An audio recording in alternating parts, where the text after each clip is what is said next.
নমস্কার, কলকাতা টিভিতে আপনাদের স্বাগত জানাই। সংবাদ সারাদিন নিয়ে আপনাদের সঙ্গে রয়েছি আমি জহিতা। 16 দিন পার এখনো অধারা রয়েছে শাহজাহান। ফেরার শাহজাহান ঘনিষ্ঠ আরো এক পঞ্চায়েত প্রধান। যেমনটা জানা যাচ্ছে যে ঘটনার 16 দিন পরেও তার খোঁজে ব্যাপক তল্লাশি অভিযান চালানোর পরেও তাকে এখনো পর্যন্ত খুঁজে পাওয়া যায়নি। অথচ জানা যাচ্ছে তিনি এলাকাতেই রয়েছেন এবং এই ঘটনার 16 দিন পার তারপরেও অধরা শাহজাহান ঘনিষ্ঠ প্রধানও জিয়াউদ্দিন মোল্লা। যেমনটা জানা যাচ্ছে সরবেরিয়ার আগারহাটি গ্রাম পঞ্চায়েতের প্রধান জিয়াউদ্দিন মোল্লা তিনিও এখনো পর্যন্ত প্রকাশ্যে আসেননি।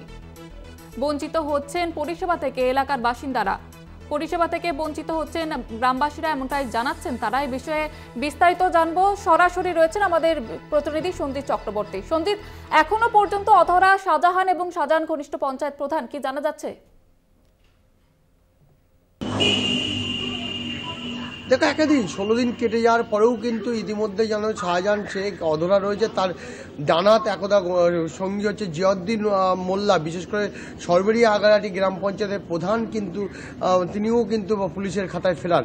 ইতিমধ্যে কিন্তু যে এখানকার মানুষ যারা আসছে পরিষেবা নিতে সরবেরিয়া আগারহাটি গ্রাম পঞ্চায়েতে, তারা কিন্তু বঞ্চিত হচ্ছে। অর্থাৎ প্রধান শূন্য পঞ্চায়েত, বিভিন্ন পরিষেবা থেকে তারা বঞ্চিত হচ্ছে। তুমি জানো ইতিমধ্যে 16টা দিন কেটে যাওয়ার পরেও কিন্তু অধরা শাহজাহান, কিন্তু স্থানীয় বিধায়ক থেকে শুরু করে যারা নেতৃত্ব তারা দাবি করছেন তারা এলাকাতেই আছেন এবং বহাল তবিয়াতে আছেন। সব মিলে গোটা পরিস্থিতি কিন্তু যত সময় যাচ্ছে 16 দিন পরে শাহজাহান শেখ রহস্য ঘনীভূত হচ্ছে এবং তার একদা সঙ্গী জিয়াউদ্দিন মোল্লা তাকেও কিন্তু রহস্য ঘনীভূত হচ্ছে। সব মিলে গোটা প্রক্রিয়া, তুমি জানো ইতিমধ্যে আদালত সিট গঠন করেছে। বিশেষ করে প্রধান বিচারপতিরা বলে দিয়েছেন যে আইপিএস অর্থাৎ উচ্চপদস্থ আধিকারিক আইপিএস পদে জাতির সিংকে নিযুক্ত করা হয়েছে। ওদিকে সিবিআই উচ্চপদস্থ আধিকারিকদের একটা নাম জানানোর চেষ্টা করে। সব মিলিয়ে সিট গঠন করার পরেও তার পাশাপাশি আরেকটা গুরুত্বপূর্ণ যে ন্যায়ের থানা এই তদন্ত করতে পারবে না, অর্থাৎ সন্দেশখালী কাণ্ড তদন্ত করতে পারবে না। সব মিলিয়ে গোটা প্রক্রিয়া কিন্তু সময় যত হচ্ছে তত রহস্য ঘনীভূত হচ্ছে। আমি এই পঞ্চায়েতে আসা একজন সাধারণ কর্মী, বিশেষ আশা কর্মী, তার সঙ্গে কথা বলার চেষ্টা করব যে প্রধান নেই, কাজের তো একটু অসুবিধা হচ্ছে, আপনি কি মনে করেন? আমাদের সেই মতো কিছু বলার নেই। প্রধান সাহেবের সঙ্গে আমাদের এই মতো এখন কোনো মিটিং নেই, কোনো কাজ নেই। জানি না প্রধান সাহেব কোথায় আমাদের। কদিন থেকে প্রধান নেই জানি না, আমরা আসিনি তো এখানে, জানি না। সাধারণ মানুষ তো পরিষেবা থেকে বঞ্চিত হচ্ছে, সেটা আমি বলতে পারবো না এখানে আসে কি। আপনারা কি চান প্রধান আসুক? হ্যাঁ, প্রধান আসুক। প্রতিদিনকার তো মানুষ আসছে, পঞ্চায়েতে ফিরে যাচ্ছে। যেহেতু আমি এই পঞ্চায়েতের না, আমি বলতে পারবো না এটা। মানে আপনি তো আশা করি আমি আইসিডিএস কর্মী। আচ্ছা আচ্ছা, তা আপনার কি চাইছেন? আমরা চাই প্রধান আর্থিক কাজকর্ম করে। আর জরুরি পরিষেবা তো মানুষ পাচ্ছে না, সেটা আমি বলতে পারবো। জয়িতা, তুমি শুনলে একেবারে এখানকার যারা সাধারণ মানুষ তারা কিন্তু বলছেন যে এখনো প্রধান নেই, প্রধান আসুক, প্রধান কথা বলুক, তারপরে সব প্রধান আসলে হয়তো সেই সমস্যা মিটবে জরুরি পরিষেবা থেকে। আমি আরো একজন সাধারণ মানুষের সঙ্গে কথা বলার চেষ্টা করব, তিনি কি বলছেন। এই যে পঞ্চায়েতে আসছেন, প্রধান নেই, কাজের তো অসুবিধা হচ্ছে, কি অসুবিধা হচ্ছে?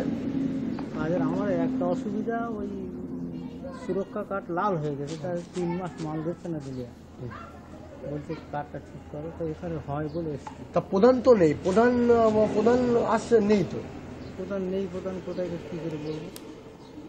আর অন্যান্য লোকেরা কাজ করে বলে এসছি। তবে অসুবিধা তো হচ্ছে আপনাদের? হ্যাঁ, অসুবিধা অবশ্যই হচ্ছে। কি অসুবিধা হচ্ছে প্রধান না থাকার কারণে? প্রধান নেই তো এখন কি বলি বলুন। কি পরিষেবা পাচ্ছেন না এখানে? এখানে পরিষেবা বলতে আমাদের আর কি কিছু নেই, গরিব মানুষ আমরা। আমাদের তো কদিন ধরে আসছেন পঞ্চায়েতে? আজকে এসছি। আপনার নাম? আমার নাম আশরাফ রায়।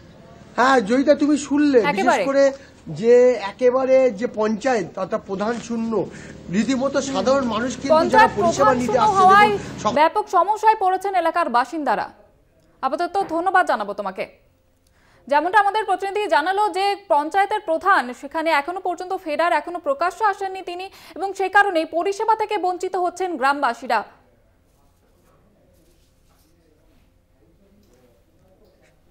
16 দিন পার এখনো পর্যন্ত শেখ শাহজাহান এবং তার ঘনিষ্ঠ জিয়াউদ্দিন মোল্লা এখনো পর্যন্ত প্রকাশ্যে আসেনি এবং যে কারণে পরিষেবা ব্যাহত হচ্ছে এবং যে কারণে সমস্যায় পড়ছেন স্থানীয় বাসিন্দারা।